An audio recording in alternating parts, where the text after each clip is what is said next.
Okay, we're ready to go. Brilliant. Hello, everybody. Welcome to the ADHD Post-Diagnostic Support Webinar.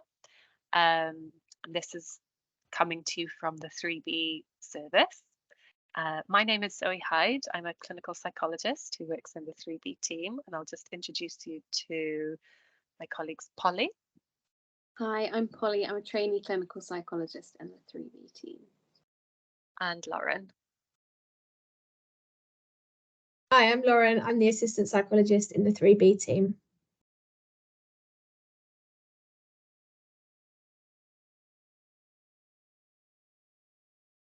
So in this session today, we'll be providing you with some information about ADHD, as well as offering a couple of points for self-reflection and just have a think about what we've been speaking of. We'll also be encouraging some feedback at the end, just so that we can reflect ourselves on the session and then improve it for, any future sessions that we do.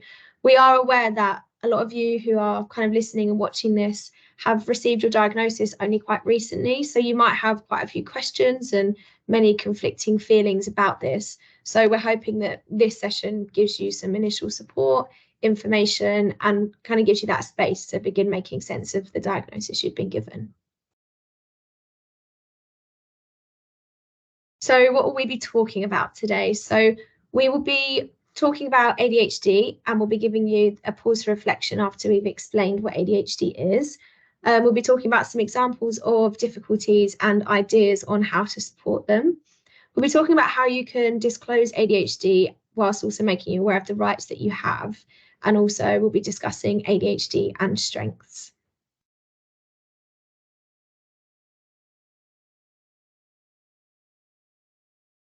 Okay, so what is ADHD? So ADHD stands for Attention Deficit Hyperactive Disorder. And we're going to go on later on in the webinar to talk a little bit about what that looks like and some of the difficulties associated with ADHD. However, it will look really different for different people based on a variety of different things. And one helpful way we thought about we can think about ADHD is the different lenses we can look at ADHD from. So if we look at it from the kind of medical lens or the medical perspective, ADHD is seen as a disorder. So this is the idea that therefore it can be helped by treatment, or it can kind of be cured through this treatment. Another way that we can look at ADHD is through the social disability lens. And this is the lens that kind of says that the world is not really set up in a way to support neurodiversity. But as such, it can be helped with adaptations. So an individual with ADHD can get by in a really well when the appropriate adaptations are put in place. And the other way we can look at ADHD is through the neurodiversity lens, which sees ADHD as a difference that should be accepted. So that's just a helpful way to kind of hold in mind, and different people will hold different perspectives on ADHD, and these might shift for you depending on kind of as life goes on, or depending on different people you're speaking to. Can I go to the next slide? Perfect, amazing. So if we think about kind of what ADHD is, so it's made up of 3 core features. So this is the inattention, hyperactivity, and impulsivity. And this will look different for different people, and these features will present differently for different people, and impact on people in different ways. So each of these features will bring about different difficulties, and we'll go on to think about a bit more about what those are later on in the slides. But when we're thinking about what ADHD is, it's a neurodevelopmental condition. And this means that people who have ADHD are likely to have a difference in how the nervous system develops, so in their brain. And the reason it's kind of termed a developmental condition is due to it kind of being, you will have experienced it throughout your life from childhood, so it's kind of there from the beginning. That's why we kind of name it developmental condition. And it's thought to be a result of genetic and environmental contributions. So the kind of, I guess how does someone get ADHD is a big question. How does it happen? So there's not really a clear answer to that. ADHD is said to be developed or as a result of both genetic and environmental factors. So, for instance, some of the genetic influences that have been found is there's been a kind of connection between someone is more likely to receive a diagnosis of ADHD if someone in their family also has a diagnosis. Having said that, there's no single kind of ADHD gene that's been identified. And it's thought that genetic underpinnings are really quite complex to ADHD, and a lot of it is actually unknown. So I also mentioned kind of environmental factors. So there are some factors that have been shown in the research to kind of be related to ADHD prevalence. For instance, some of these are being born prematurely or having a low birth weight. But it's really important to highlight that none of these factors in isolation lead to ADHD. And it's likely to result from a complex interaction of biological and environmental factors. So one way we can kind of look at ADHD or think about ADHD is through a biopsychosocial lens or model. And this sees ADHD more broadly as a combination of psychological, social, and biological effects. So this means that a person might have kind of biological effects. So these might be the naturally higher levels of hyperactivity, inattention, and impulsivity, for instance. And these biological effects will interact with social aspects. So these might be kind of experiences of being misunderstood by teachers or parents at school. It might be being told off due to these kind of biological difficulties in kind of inattention or hyperactivity, for instance. And then these will interact then with psychological effects. So that might impact on how we feel about ourselves, our self-esteem. We might kind of be quite critical about, why can't we focus? So what we see is kind of ADHD a bit more broadly through a variety of these, of what kind of psychological, biological, and social effects.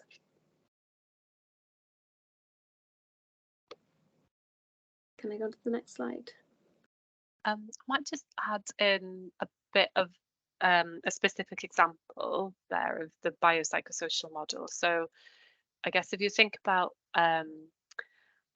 difficulties with paying attention, which have a kind of biological basis in someone who ends up with a diagnosis of ADHD, if you think about that person kind of being in school at a really young age, then there might have been a kind of social interaction of a teacher not really understanding that there was this difficulty for the child in paying attention, and the child getting really told off about it, and there being sort of stigma around the challenges that child might have had with paying attention because it wasn't understood where that was coming from.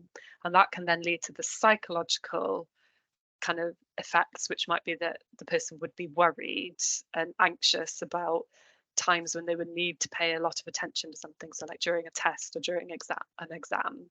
And we know that being anxious can make it even more challenging to pay attention. That can kind of have a negative impact on our ability to pay attention. So in that way, they kind of interact with each other to all kind of increase the challenges that someone might have in paying attention to something.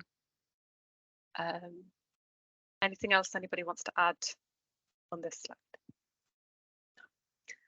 So we wanted to just give you guys a moment to pause the video here and take a space for some reflection.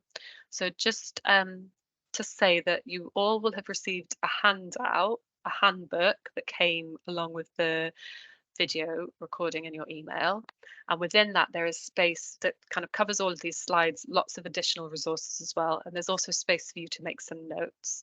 So if you just pause the video and kind of consider these questions on this page. What does ADHD mean for you? What are the difficulties you associate with having ADHD? And what are the strengths you associate with ADHD, or with your ability to cope with having ADHD in a world that doesn't always understand neurodiversity?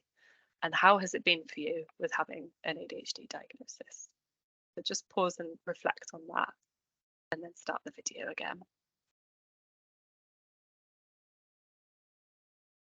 So we wanted to just think about some of the difficulties that can be present for people who've got diagnosis of ADHD, and we'll talk through some of the difficulties. We've got some videos that we'll share with you, and then we'll also think about different strategies that can be helpful. So one of the core features of ADHD is around regulating attention and focusing on things, and this can be people kind of getting distracted from doing something that you need to do, from something that you need to pay attention to on a task, and finding it difficult to multitask. But what's important to recognize is it really can depend on the situation. So you probably have found that if you're really interested in something, it's much easier to pay attention. So it's particularly around having to do tasks, having to pay attention to things that aren't very interesting, might be a bit more boring, aren't very stimulating. That's where the attention difficulties are really particularly present.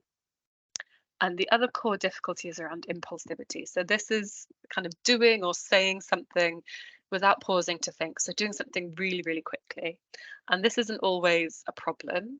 And there's a kind of evolutionary theory that impulsivity was a really adaptive strategy to have back in the day when we were all kind of developing, and we were living in environments that were very stressful and resources were very scarce. And in those kind of contexts, it was really adaptive to be very impulsive because it meant you got the resource and you didn't lose it. You kind of had it safe. So there's two theories around why people with ADHD have challenges with impulsivity. One of those is to do with executive functions, which we're going to talk about a bit more later, particularly something called inhibitory control. So that's a kind of mental strategy that we use to inhibit and say, no, we're not going to do that action.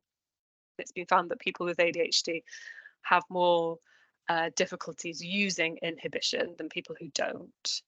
And the other theory is around people with ADHD finding delay particularly aversive. So waiting for something, nobody likes to wait, it's unpleasant for everybody, but that experience of waiting is even more unpleasant, even more aversive for someone who's got ADHD. And so it's really important to just get rid of the delay to act so that you're not waiting and not having to feel that feeling. So we're just going to share a video with you around someone's perspective on who's got a diagnosis of ADHD on being impulsive. Just get, my colleagues will let me know if you can't hear. ADHD Truths, Part 24. Impulsivity. I don't know about anyone else, but I feel like you guys are going to relate to these. I interrupt people a lot, but then have zero patience, and I cannot wait my turn for literally anything, and I hate lines. Sometimes I jump to conclusions, my mind is racing, overthinking, intrusive thoughts, and I react off those quicker than the neurotypical. And let's not forget impulsively starting well-intentioned projects that I don't think all the way through, and then I don't have enough time to do them and get frustrated and have to add a bunch of other tasks. Do you relate?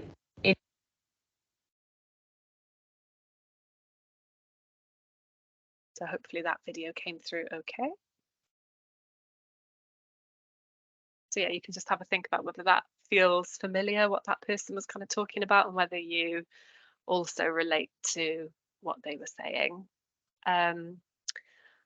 Oh,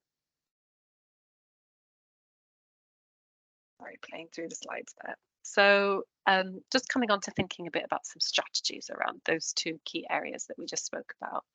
So in terms of attention and focus, it's really coming to thinking about how attention difficulties are not static across all contexts. So in situations where things are really interesting, things are really new, things are really stimulating, you probably find that your attention performs just as much better.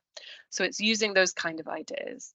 Is it possible to kind of give yourself an incentive and a reward? Again, kind of having time pressure can be really helpful for paying attention as well. So Is it possible to get some kind of reward at the end of the task that you have to do that gives you a bit of stimulation, gives you a bit of interest to be able to pay attention to the task itself?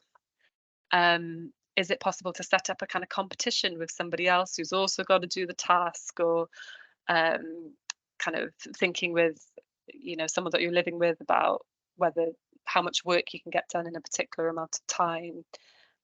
Competition can also kind of increase that interest. It's really helpful to take breaks, because that can kind of help you to sustain the attention when you are going in to focus on the task itself. And there's more information about this in your handout, different kind of techniques, such as the Pomodoro technique. Is it possible to bring novelty into what you're doing? So thinking about the tasks that you're doing, is there any way of introducing novelty to that? And if not, is there any way of bringing novelty into the environment? So there's kind of extra stimulation around you. You're listening to a different kind of piece of music while you're doing your task. You're working in a different kind of environment. Just be aware that you don't want to have too much novelty. You don't want novelty in both the task and the environment, for example, because then it can kind of interact and be a bit overwhelming and actually make it difficult to pay attention. It's also really individual. So what, you know, some people might find they work better in a very kind of busy environment. They work better in a cafe, for example. Other people might find they need to work in a very, very quiet, calm environment where there's no distractions. So in controlling that sensory environment, thinking about what sensory input is helpful and what isn't. So could it be useful to use noise cancelling headphones, or to listen to something like white noise or brown noise, to help keep your attention focused? Put focus mode on your devices, so to kind of stop people from getting kind of reaching through to you and their texting, so that you're able to just concentrate for that period of time. And think about kind of helping yourself to become calm and regulate your emotions if you're feeling particularly anxious, for example, because we know that feeling anxious can increase anxiety, can increase attention problems. In terms of impulsivity, there's kind of two different techniques that are really helpful. One is thinking about introducing a moment of pause. So if you're thinking about impulsivity being connected to difficulties with inhibiting an action, bring in a moment of pause, and that can help you decide what you're going to do next. So for example, something like the stop skill can be really useful. So this is, S is for stop. Stop what you're doing, just take a moment. T is for taking a step back. So stop, take a step back. O is observe, see what you can see, or see what you can kind of think in your mind about, you know, the actions that you're about to do, and then proceed. So anything that you can do to just quickly introduce a little bit of a pause. Is it take a sip of water, cover your mouth before you say something, take a couple of deep breaths, and that just allows the introduction of a little bit of thought, because remember, being impulsive is kind of acting without thinking. You might want to think about doing some self-talk, so this allows you to kind of think through the action that you're going to do, and think through the pros and cons of kind of going ahead with it, and then decide on what action you're going to take. And the second kind of big strategy that we think of as being helpful in terms of supporting with delay aversion, so if it's really horrible for you having to wait for this thing to happen, then you use distraction techniques. So you're trying to distract yourself from that feeling any way possible. So kind of using, you know, your phone, or doing an activity that you enjoy while you're waiting in a queue for something. Anything that kind of helps you to get away from that feeling is really helpful. And you can also use apps and use the support of loved ones. So if someone is kind of close to you that you trust and you're able to kind of talk about your ADHD with, you might say, well, just do prompt me to take a breath before I act on something, and they can kind of help you with those skills.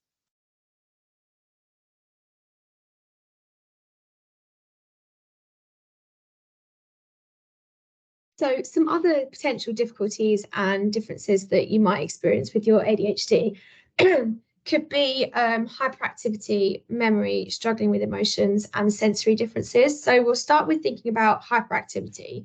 So this could be shown through your need to keep physically moving, but this can also be emotional hyperarousal, where you kind of internalize that hyperactivity. Maybe you've been told to suppress it, or you've learned to suppress this, where you might seem calm on the outside, but you're very internally aroused on the inside, which can then go on and affect your emotional regulation and kind of being able to deal with what's going on around you. You may also have some memory difficulties. So this could be forgetting little things like where you've put something, or forgetting to bring something with you. And it could also be bigger things like, forgetting some plans that you've made, or forgetting that you've said something to someone and you then haven't followed through with it. So you also might find that you're struggling with your emotions. So you might not know what emotion you're actually feeling. And when you're not able to label this emotion, it makes it even more difficult to then process this and deal with it. So you might not know what to do at all with how you're feeling, which can lead to your emotions feeling quite intense. So you might find that your peaks are quite a lot bigger and your kind of dips are also quite a lot bigger, where you're maybe not as level. You might also experience some sensory difficulties or some sensory differences, where you might be hypersensitive, where you're particularly oversensitive to something, or hyposensitive, where you're particularly undersensitive. And it could lead you to feeling, quite flat or heightened at different points, maybe a bit more overwhelmed or underwhelmed. And this doesn't mean that every kind of sensory difference you might be the same. So you might not be hypersensitive to smells and tastes and textures. It might be that textures you're hypersensitive, and then tastes you might be hyposensitive. So there is kind of a balance here, and it doesn't mean it's not a one size fits all kind of bracket. And you might feel as well that you have difficulties in one or two of these areas. You might have difficulties in all of these areas, or you might find that you don't have difficulties in these areas at all. It's very individual to how you experience ADHD. We have got another video here to show you about ADHD and selective memory. Sorry, do you have that? Yeah, perfect. Hey, do you have a rubber band anywhere? Oh yeah, if you go into the very back of my closet on the left side, there is a small box in the corner that says sewing materials. Inside, you will not find sewing materials. Instead, you will find batteries and one small blue rubber band. That is so specific, but thanks. Oh, do you know where your keys are? Oh, I have no idea. So you know where the smallest item is that you've probably not seen for months, but your keys that you use every single day, you don't know where those are. Precisely. Fascinating. Where's your phone? No clue. Wallet? Not a chance. Birth certificate? Do I even have one? Do you know where a deck of cards is? Yes. Next to my TV, there is a box full of board games. In the far left corner, you will find a black makeup bag. Inside that black makeup bag that I've had since I was like 14, you will find a deck of cards. So, it's all yours. You are so perplexing. Thanks, I think.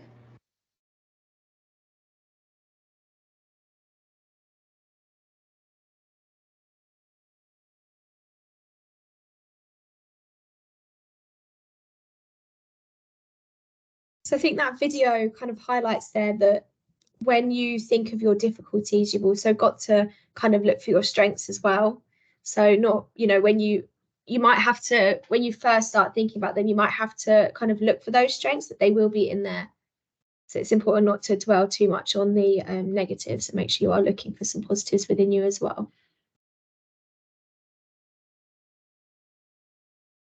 So in terms of thinking about strategies for the kind of those areas we've just spoken about, thinking about hyperactivity, exercise is a really, really useful tool. So it's been found that exercise overall can support people with ADHD with their executive function challenges.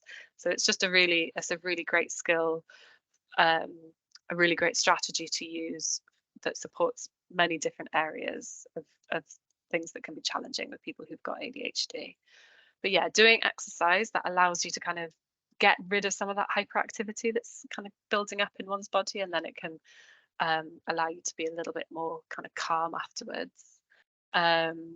Doing things that you're really passionate about means that you're able to kind of keep your body kind of focused on what you're doing in that moment. And then building a consistent routine is really useful as well, so that you're kind of following something that's predictable, and within that again you'll be building in those movement breaks. Just to say that as adults, the hyperactivity can become kind of internalized, and it can become more of a feeling of sort of hyper arousal that's inside oneself. So it can feel like you're really, really tense, and it's difficult to ever relax and ever calm down. But it's less of an observable sort of busyness. But these strategies are still kind of useful for supporting that internal hyper arousal as well. In terms of memory, the key strategy here is around reminders. So whatever kind of tool you like to use best for reminding yourself to do something. Is it a diary, a paper diary that you kind of make notes in? Is it a phone diary? This can be really helpful because you can set lots of different reminders on your phone that would tell you to remember to eat, or remember to drink, or remember tasks for work and social events and so on.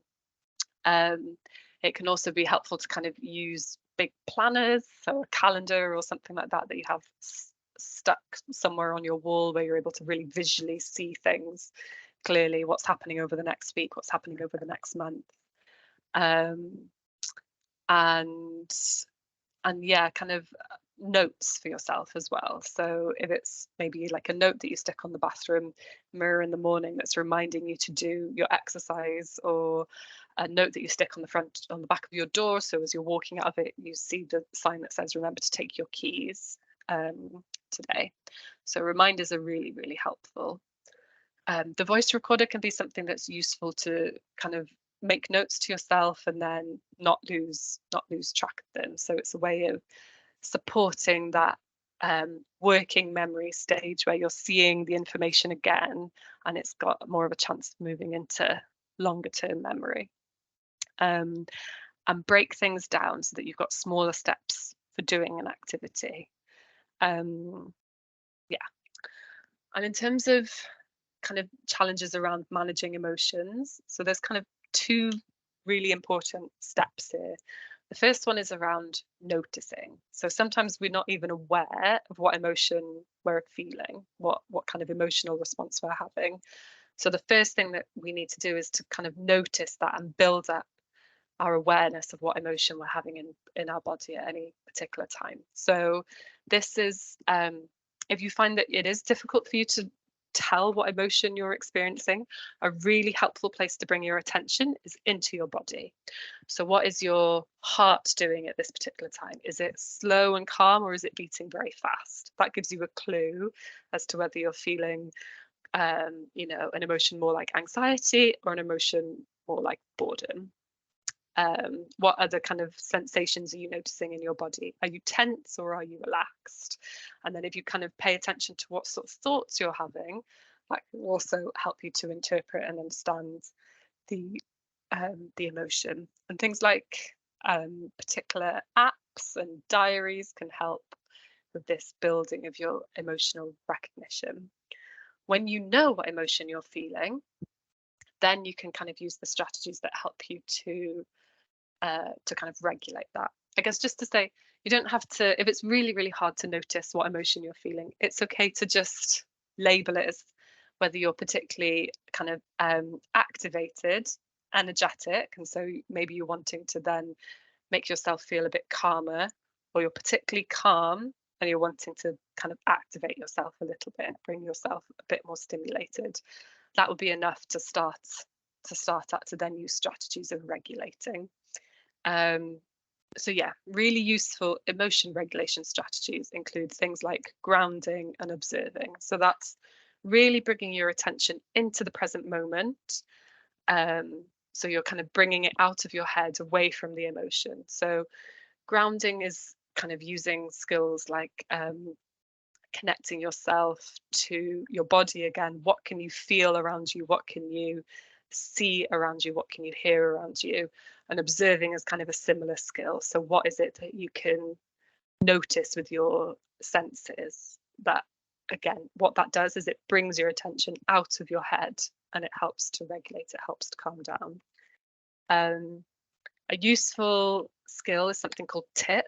So that's T stands for temperature, where you, if you were to cool your temperature down, you reduce your heart rate. So if you're feeling very stressed, you want to bring your temperature cool, maybe put a bit of ice on your temples, for example.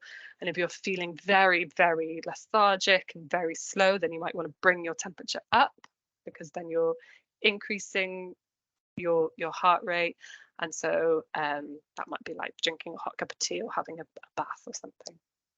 And then I is for intensive exercise. So then do like 10-15 minutes of something where you get your heart rate really, really going. P, the first P is for paced breathing. So you're doing some deep rhythmic breathing for kind of 1 to 2 minutes. And the final P is for progressive muscle relaxation, where you're kind of tensing and then releasing all the different muscle groups in your body.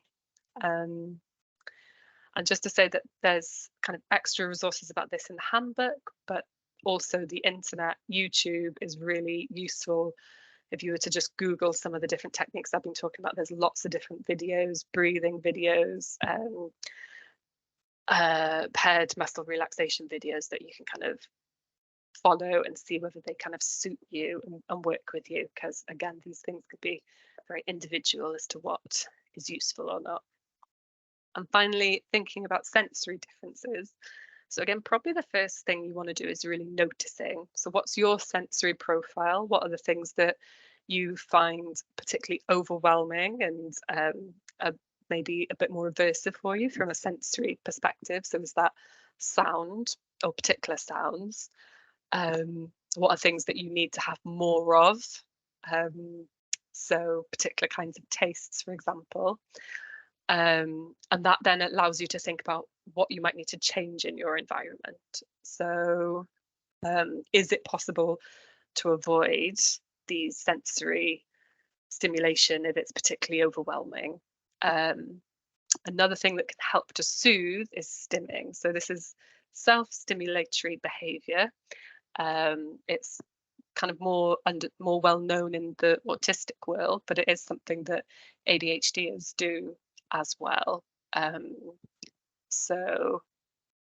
people find that when they do their stims, it helps them to feel calmer and it helps them to regulate.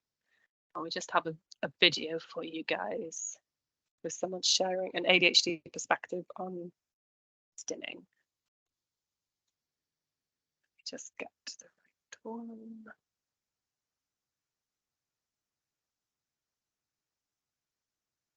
I had no idea that I even did this. I set up a Sorry, let me do that again.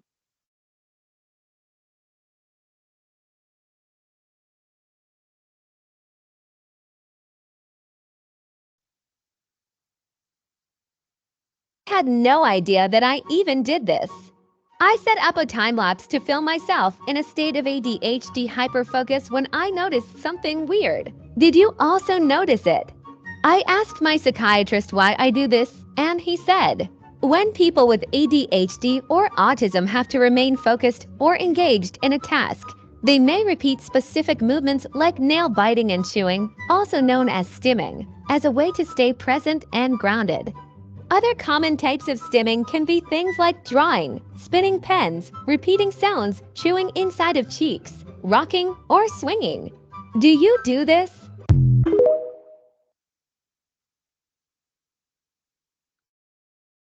So that's just an example of one person's stim, and then a few examples of other kinds of stimming as well. Go back to the slide.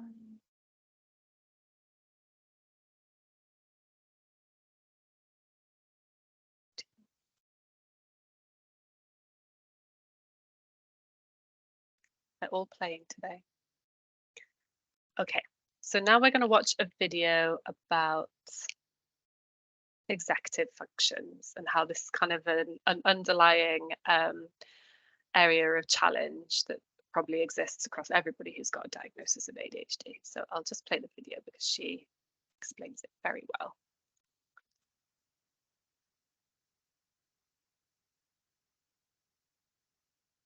Hello, brains. I was going to start this episode with me juggling a bunch of different tasks to demonstrate a situation that required way too much executive function. But I realized getting all the props for that and figuring out how to act it out and film it properly required way too much executive function. Did I use that term right? What is executive function? According to our How to ADHD dictionary, executive function, noun, is a set of cognitive processes that help us self-regulate so we can effectively plan, prioritize, and sustain effort toward our goals. Executive function is kind of like the CEO of the brain. It helps us go from wanting to do a thing to actually getting it done. And there's a lot that goes into that. The cognitive processes that make up executive function are things like response inhibition, which helps us not be impulsive, working memory, which helps us hold information in our head temporarily or remember it while we work with it, set shifting, which is what helps us shift between tasks that have different cognitive demands, and the ability to delay immediate gratification so we can achieve long-term rewards. In ADHD, the research term for this is delay aversion. These functions help us with what people often call being an adult, which makes sense because executive function is located in the last part of the brain to develop and doesn't fully develop until around the age of 25. In ADHD brains, it takes even longer. According to ADHD researcher Dr. Russell Barkley, executive function in ADHD is up to 30% delayed, which is why those with ADHD can seem immature. And even once it does fully develop, it's still impaired. So some of the things parents do to support their kids' executive function: make sticker charts, lists, put away distractions, create routines they might have to do more of or for longer for their ADHD kids. And as adults, we often need to do this for ourselves. This is so critical for those of us with executive function challenges that Dr. Barkley compares it to building a ramp for someone in a wheelchair. It's a necessary accommodation if we want to get to where we're trying to go. Not everyone with ADHD has impairments with all of the cognitive processes involved in executive function. For example, one brain's working memory might be just fine, but everyone with ADHD does have impairment in executive function overall. Often, it's not that we don't know what to do, it's that we don't have the executive function to effectively do it. So if you or someone you love is having a hard time getting things done, you might ask, is this actually about effort, or is this an executive function issue? When trying to create an ADHD-friendly environment, you might consider what would make things easier on executive function. If there are behaviors you want to discourage, you might ask, what would require more executive function? How can I make doing this thing harder? And if you're having a bad brain day because you didn't sleep well last night, you could say, my executive function isn't doing great right now. Maybe I need to skip the complicated intro. Because, as my good friend Eric Tivers puts it, we can do hard things, but we don't need to do them in the hardest way possible. Using a bunch of different. So that's a really helpful piece of understanding for kind of what could be going on underneath a lot of different ADHD symptoms. So difficulties with paying attention, difficulties with being impulsive. Let me just bring the slides up because I think I'm actually talking about this slide here. So yeah, these differences, they can explain the challenges we have with regulating our attention, with being impulsive, so kind of a breakdown in that inhibitory control mechanism, with working memory, which is another executive function, so holding information in mind for over a kind of short period of time. With being hyperactive, again, this can be kind of challenges with inhibiting different behaviors, and with coping with and understanding emotions, because there's quite a lot of kind of regulation that people are trying to do when they're experiencing emotions. So we can think of executive function differences as being a bit of an underlying thing that can be explaining lots of different ADHD symptoms.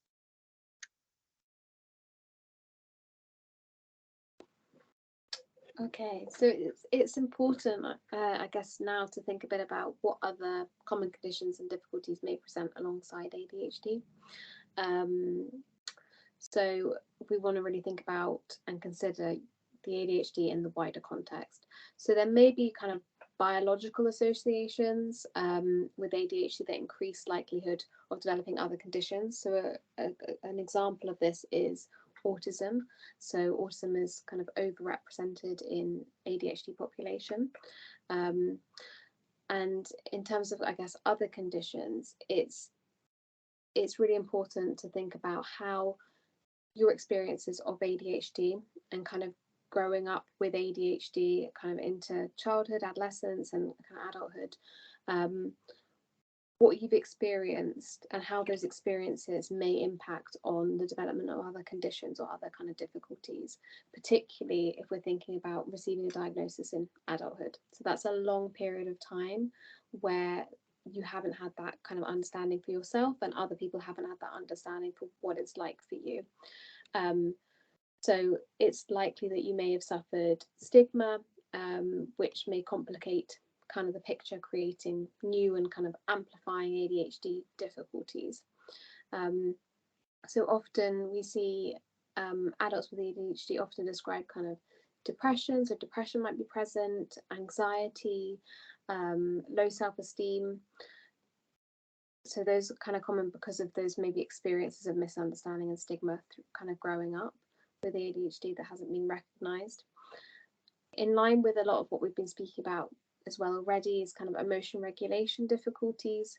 So how kind of your ADHD might interact with your kind of previous experiences, trauma, that might make it particularly difficult for you to kind of regulate your emotions and manage at times of kind of distress.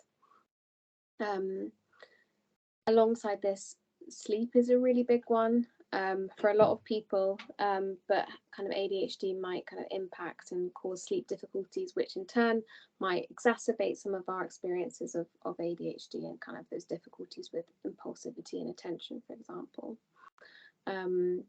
Again, how our ADHD might interact and cause kind of eating difficulties. Maybe we might be kind of overeating, kind of soothing through eating, or we might kind of not be eating to manage difficult feelings, but also because the ADHD might distract us or kind of divert our attention elsewhere. And alongside this, some people might struggle with addictions or kind of dependence on alcohol and drugs to kind of manage and kind of try to cope with some of those difficult feelings that come up for them that might have been there through their previous experiences of being misunderstood and the traumas that have kind of come with that. So it's helpful kind of holding in mind all of these things that might kind of co-occur, and you might also be juggling alongside the ADHD and thinking about how they might interact with one another. Can I go on to the next? Perfect, thank you. So I guess thinking a bit more about I guess mental and physical health specifically.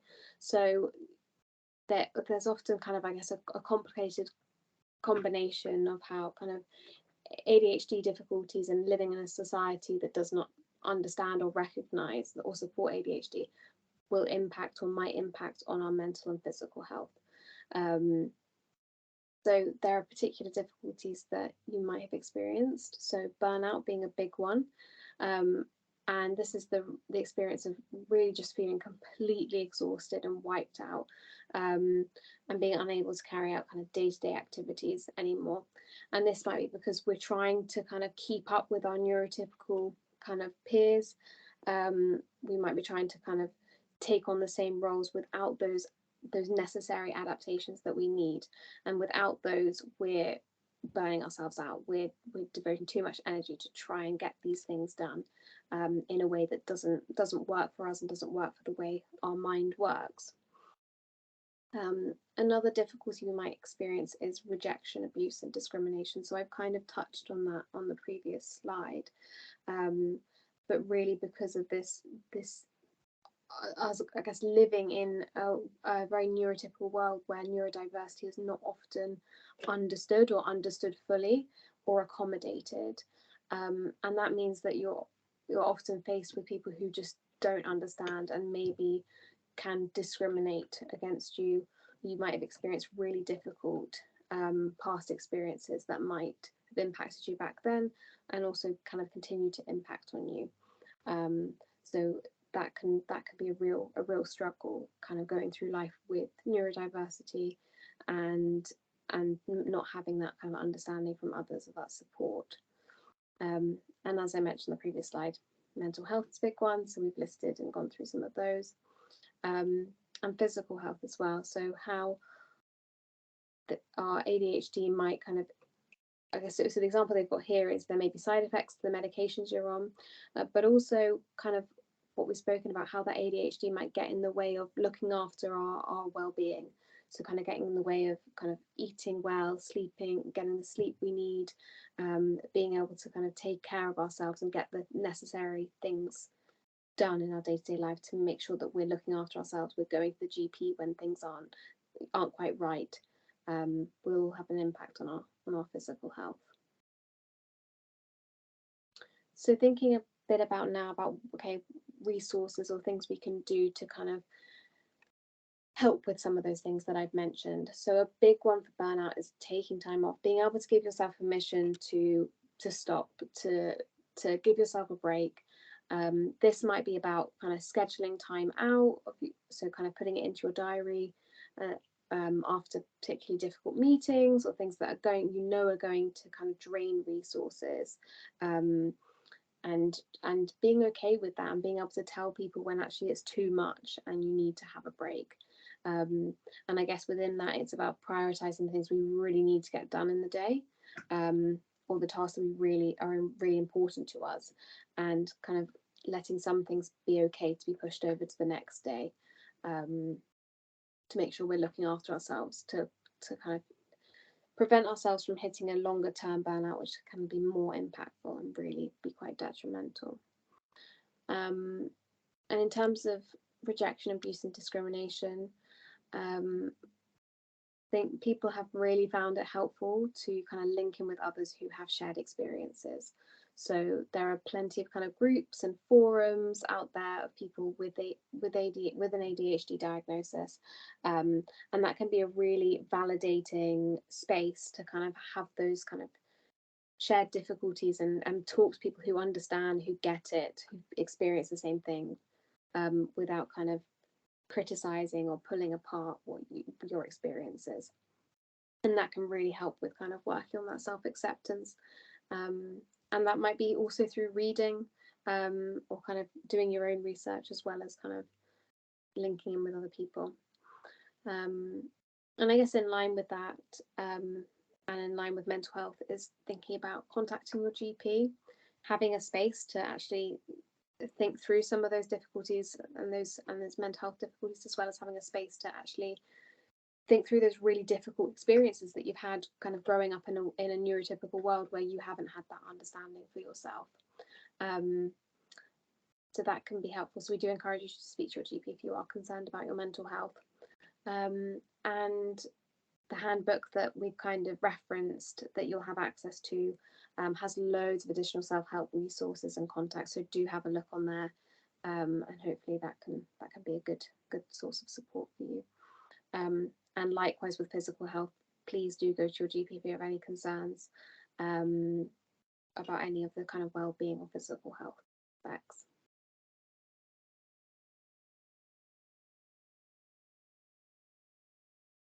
So we have a first person account from a service user here where we've asked them a couple of questions and we've kind of taken their answers, and I'm going to read them out to you now just so you can see kind of some different experiences that have been occurring, and you might find that your answers to these questions might be similar, you might find that they're completely different, and obviously either way that's okay. So what led you to seek a diagnosis? I often felt like I was being lazy and I couldn't figure out why this was. I had all these hopes and ambitions, but I couldn't never start to do something and get going. I'd stop within 10 to 20 minutes. I always felt like I was falling behind in life. My friends were getting good jobs, houses, and I just didn't have the same incomes and achievements. I just couldn't understand why. What was the process of being diagnosed like?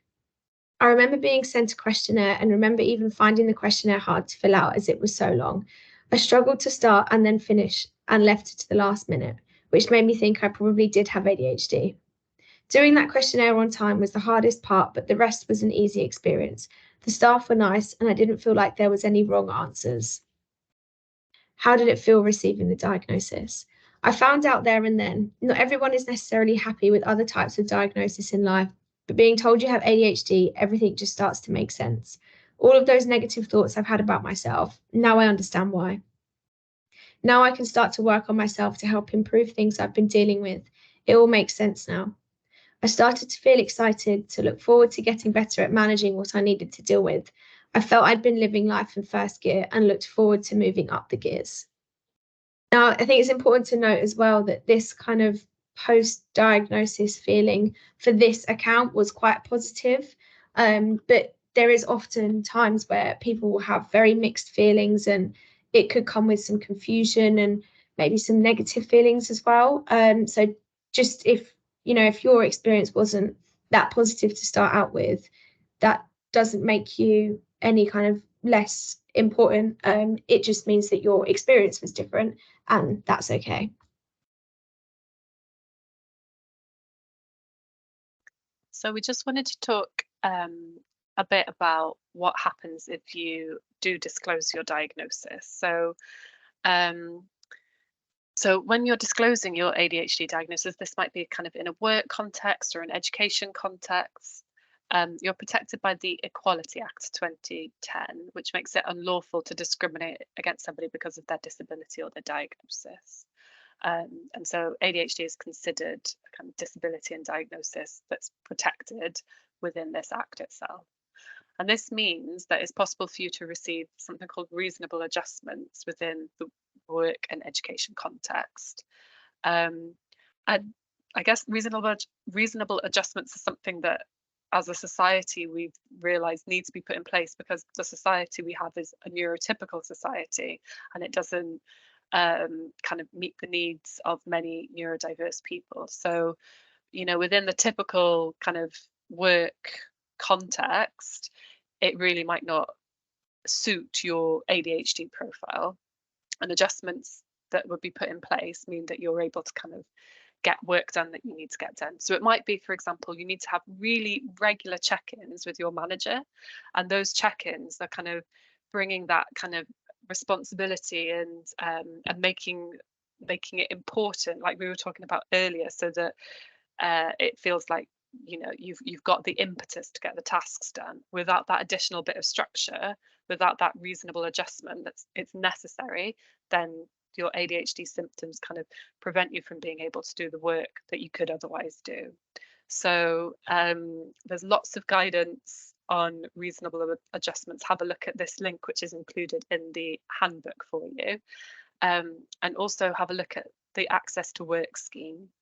So this is something that's provided by the Department for Work and Pensions, and it's if you're in work or you're looking for employment.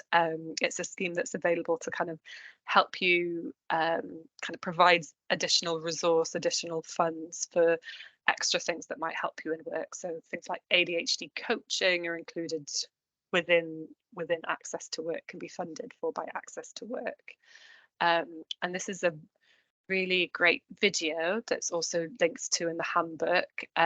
This is a lawyer who has ADHD, and she just talks about the process of kind of asking for reasonable adjustments within your workplace. And I guess it's just important to really recognize that disclosing your diagnosis is a big thing to do, and I guess each time that you're disclosing it and each person that you're disclosing it to is kind of a important to think about that as a kind of standalone, because you can't necessarily control the reaction of the people that you're sharing it with. So if it feels like it really would not be safe to disclose your diagnosis in work, maybe don't do that. It might be that you want to kind of seek some advice from kind of charities and organizations that are available that support people who have a diagnosis of ADHD. And kind of think about how you would navigate that tricky work situation, for example. So just to say that disclosing your diagnosis is something that kind of is important to really consider each time you're doing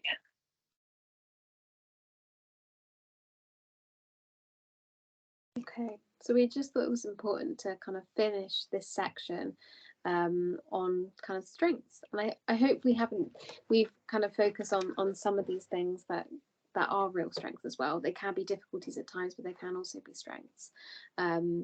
So I think when we meet people in our service who have ADHD, there's some real amazing things people are able to do. And I think one big one is kind of creativity, kind of thinking differently to other people, and in a really creative way, is a real strength. And also some of the things that we've mentioned as well, like impulsivity, that I'm sure can be kind of frustrating and challenging at times, can also make you more able to say yes to things, to go out and live life and experience things. So it's kind of about maybe taking a bit of a look at yourself and at the ADHD and those experiences that we've mentioned, and kind of actually think, what does it give me? What strengths and kind of superpowers does it give me, that is different from other people? Because I'm sure it'd be different for different people. But I think we're just going to watch a video now, of a person who's talking about the strengths and seeing the real positive sides in the ADHD, which there are many. So it can be helpful to kind of maybe reflect on your own strengths following this.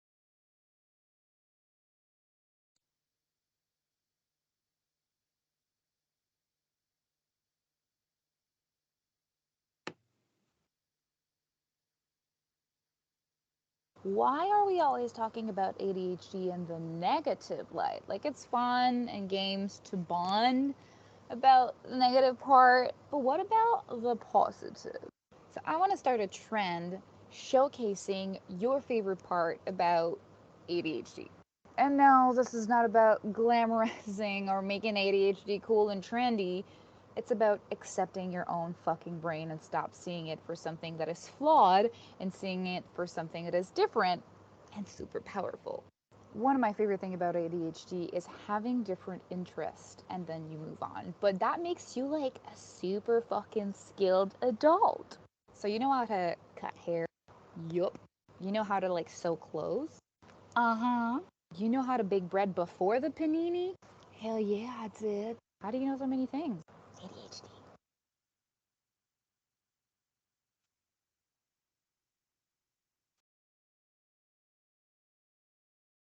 I'll just go back into the presentation.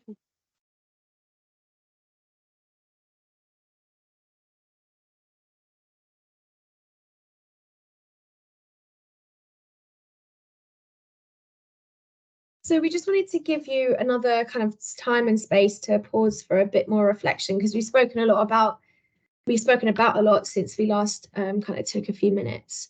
So some things that might be helpful to think about, you can pause the video or you can kind of write your thoughts down or come back to it later. But what things have you found helpful for your difficulties? What things have you maybe found unhelpful for your difficulties? So these could be strategies that you've tried and tested, and do they work or do they not work?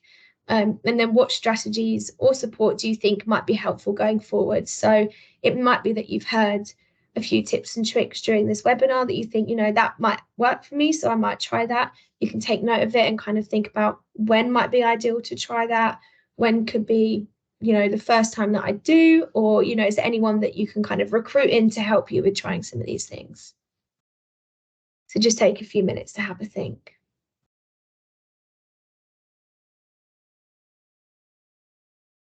Thank you so much, everybody, for coming and watching this webinar. We would just be very, very grateful if you could take a minute to fill in the feedback form that's also included in the email that you received that has the link for the video in it. So this is going to really help us to keep on developing this work and ensure that when we run the webinars again, for your peers who are still coming through the diagnostic service, then they're as good as they can be. So we really are so keen for you to let us know how you found it and let us know anything you think we should be doing differently.